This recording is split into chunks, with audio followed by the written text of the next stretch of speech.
Okay, hai semua. Selamat datang ke podcast kami, Travel Pa Dream Bigs.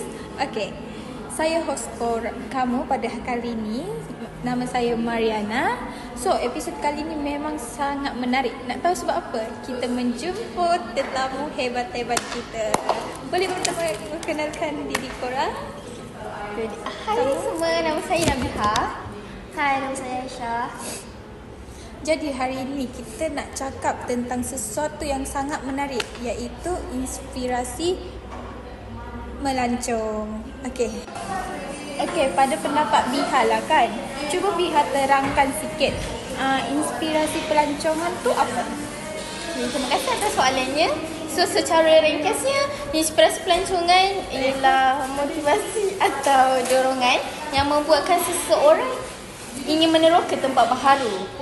Jadi, dia boleh datang daripada media sosial, filem, rakan-rakan, keluarga ataupun bila orang tu rasa macam nak pergi tempat tu.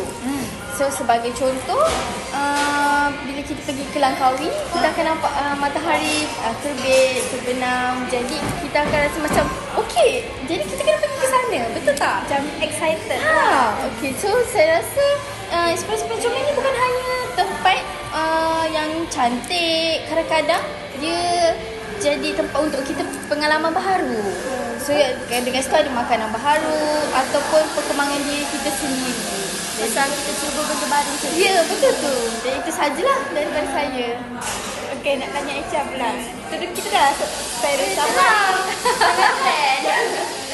Okey, Aisyah, pernah tak Aisyah menempa percutian sebab tengok kat TikTok FOMO lah, macam IG? Pernah tak? Okey, sejujurnya media sosial ni dia mainkan peranan yang sangat besar macam TikTok, Instagram, YouTube. Sebab semua tu membuatkan nampak sangat estetik dan menarik. Okay? Lepas tu apabila kita menonton video vlog yang orang selalu buat dekat laman sosial tu, macam cafe hopping ke dekat tempat-tempat menarik, contoh dekat Kota Kinabalu,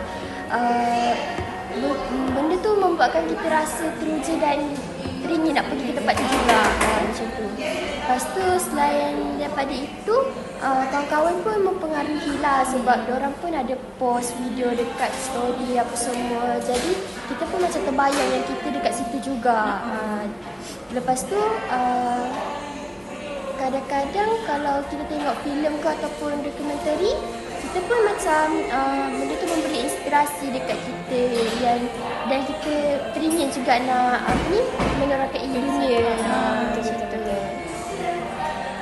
Itu je. Okey, terima kasih sebab dah kongsi cerita dan pengalaman. Okey, itu sahaja. Kita kembali selepas ini. Jangan ke mana-mana. Nantikan slot selepas ini. Okey, bye.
kembali ke sharing section kami.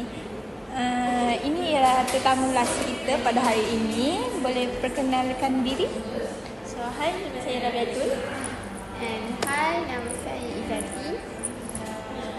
Okay, so saya nak tanya sikit lah.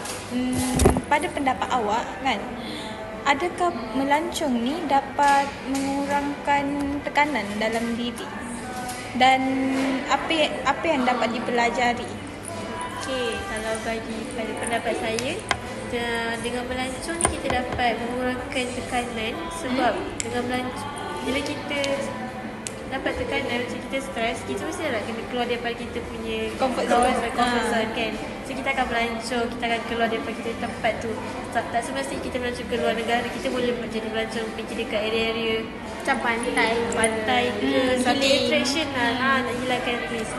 And daripada situ juga kita dapat pelajari cara nak independent, bergerak sendiri. Lepas tu kita belajar macam mana nak urus masa, macam mana kita nak urus keuangan. So kalau nak tanya berdasarkan pendapat saya, sama ada melancong tu dapat menghilangkan tekanan ataupun tidak, ya, jawapan saya ya. Dapat. Okay, nak tanya Zati pula. saya. Okay, kalau Zati lah, kalau Zati pernah ada small budget, bajet kecil lah kan? Kalau Apa saya, yang kalau saya ada kamu buat? bajet kecil, kalau saya ada bajet yang kecil je dulu, saya akan tulis tempat-tempat yang saya nak pergi, macam dalam tempatan ke, Tempatan. dalam negeri ke, luar negara ke, macam tu. Saya tulis macam kalau untuk saya akan pergi macam Atul cakap, tempat yang resistance kan. Tu adalah salah satu small budget juga tu, macam pergi pantai ke, pergi mana lagi? Pergi museum ke, yang low budget macam museum kan Asalkan tak pakai melancong. Ya, museum kan tak banyak pakai duit kan, macam RM5, RM10 macam tu kan. Macam tu lah. Okay, jadi yang kamu punya keinginan sekarang boleh saya tahu? Okey, kalau saya sekarang buat masa sekarang lah kan, saya tengah stres sekarang ni. So maybe pergi dekat Terengganu tu, apa nama tempat dia? Yang mana? Pantai Batu Buruk? Bukan. Pneumonia. Kan dekat Terengganu. Tolong someone. Macam pantai Tok Jembal ke, macam tu, sebab tempat dia pun menarik juga, and tak payah banyak pakai duit pun. Kita duduk kat situ pun nak santai-santai, nak healing, nak relaxation. Itulah yang awak punya ni. Okay, itu saja pada hari ini. Terima kasih sebab sudi datang ke podcast kita. Okay, jadi hari ini kita belajar tentang inspirasi melancong. Boleh datang dari mana-mana saja. Tak kisah dari sosial media, family, kawan-kawan. Tengok movie pun kita boleh inspiration kan? Datang tempat je. Ataupun dari diri sendiri, keinginan kita yang nak. Okay. Melancong juga bukan sekadar tangkap gambar, tapi tentang belajar, perkembangan semasa dan juga buat memori. Okey, itu saja. Terima kasih untuk sedia mendengar podcast kami. Kami harap episod kali ini dapat memberi inspirasi untuk plan yang akan datang. Itu saja. Terima kasih. Bye.